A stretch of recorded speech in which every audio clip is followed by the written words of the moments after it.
Hello, it is the week 4 edition of the Monster Pod here on thelines.com.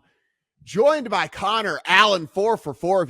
Washington Commanders and the Arizona Cardinals. This is 3.5 in favor of the Cardinals at home over the Commanders. 50.5 is our total here in this one.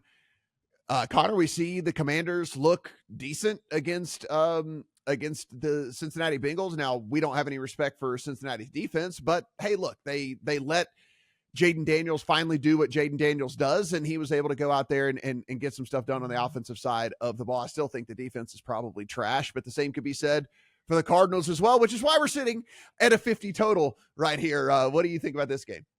Yeah, I want to sell high a little bit on the Commanders, but this is not the right spot to do that. And so, because we also know that the Cardinals don't really, from my understanding, they don't shift their defensive scheming up too much, and they're not a good run defense. We just saw them get, plowed last week on the ground. If the Commanders can run the ball, that opens up even more in the passing game. They couldn't even run the ball against Cincinnati, and they were still having a great game, through the air and scoring wise. So for me, this is a really tough spot because I don't necessarily love the Cardinals defense. I think the Cardinals offense is clicking and should have an awesome day here against the Commanders defense, who hasn't been able to stop wide receiver ones since 2022. Literally, this has been over a year at this point. Doesn't matter if you put in different coaches, it's maybe some different players. Emmanuel Forbes, I think, is a teacher at this point. I don't even know if he's on the field. All these guys are just terrible. They're terrible. And so Marvin Harrison Jr. overs are great looks. And I think all overs honestly are fine in this one because both defenses should have a real tough time stopping the other. Yeah, I'm with you. I am really curious about the Trey McBride situation here for the Cardinals. And I'm not saying that that's going to definitely put me on a Commanders bet or anything, but if he can't get out there and there is one kind of less target out there for Kyler, it would at least make the 3 and a hook interesting to me. For the Commanders, seems like with what we saw last week with Jaden Daniels and that deep ball that I've been screaming out all year long, I'm like, why are they not throwing the ball down the field? Because this dude throws one of the best deep balls that there is, and they finally did it last week, and it worked out.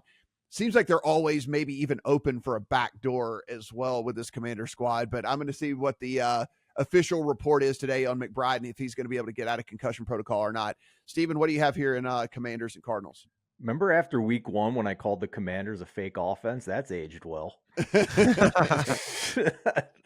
Hats off to them. They've looked They haven't punted in 2 games. So, this is the game where I take a moment and plug our Discord, because earlier this week we sent out notifications for, frankly, some soft openers we've been seeing very early in the week, where a Commanders +6 was available on this game. Wow.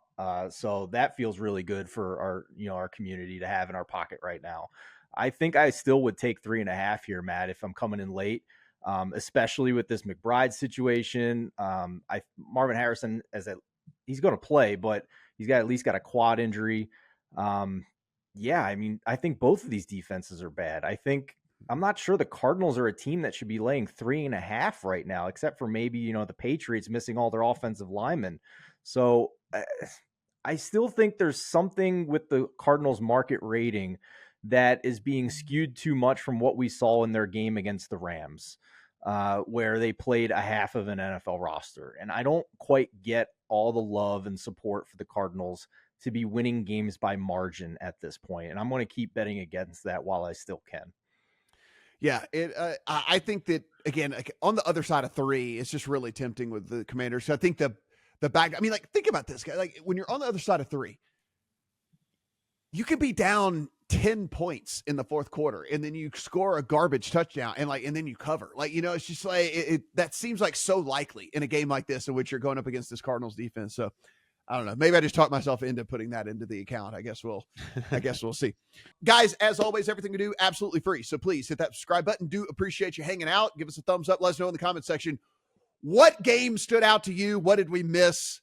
What do you agree with? What do you disagree with?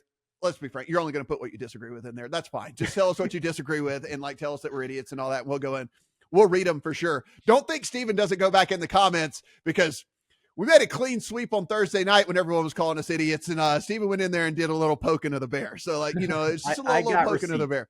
Just a little poking of the bear in that. Of course, if you have not already, go in, check out all the great work Connor and company are doing over at 4 for 4. It is literally not only sports betting, but great fantasy stuff, DFS stuff, and great projection systems that you're going to want to use in your process. So be sure and put that to play over there for Connor.